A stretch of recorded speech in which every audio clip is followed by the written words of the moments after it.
It's actually considered like a badge of pride on my part that I've never, dated an American woman, never will date an American woman. Um, I don't really know any or have anything more to say than that. Um, uh, with utmost sincerity, I plan to keep that pledge as something that is really important to me over the years, where I just pretty much am compelled to stick with that position, given the genocidal circumstances and just an outright incompatibility between myself and their cooperation.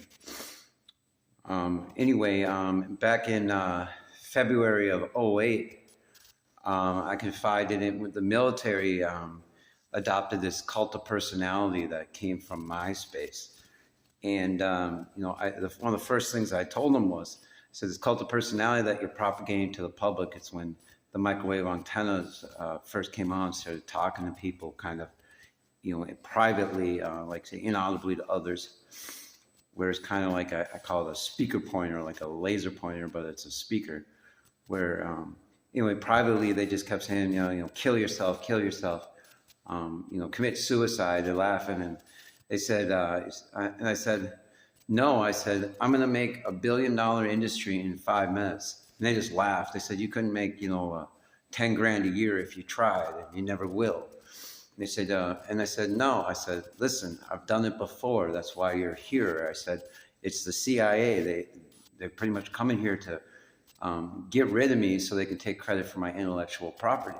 I said, just hear me out. I said, done it before and I'm going to do it again. I said, I'll create $1 billion industry here in 5 minutes. And I said, it'll probably be taken by Yahoo or something. And that's what green jello was, and what root2020, I renamed it root2020. It was just an example of me trying to demonstrate to them that why they had even begun to speak to me in the first place. Where when I said that, they just laughed and laughed when I wrote the concept out on the notebook, where they just said, you'll be dead in a week. They said you'll never last. Like I was saying, as I go out and experiment in the city with it and stuff. It's basically the idea. It was just objectivity, a video game engine, say for working with reality as a combination of the thing, where it's very noun oriented. It was very intentional. It was designed to be universal, to take into account, say, first world trade, what the whole world has in common categorically, and to see how that affected your life as far as time. And what I found was, I guess, to change the subject, is that we are stretched out. We spend too much time on things. There are too many categories, I guess, and that could use some trimming down.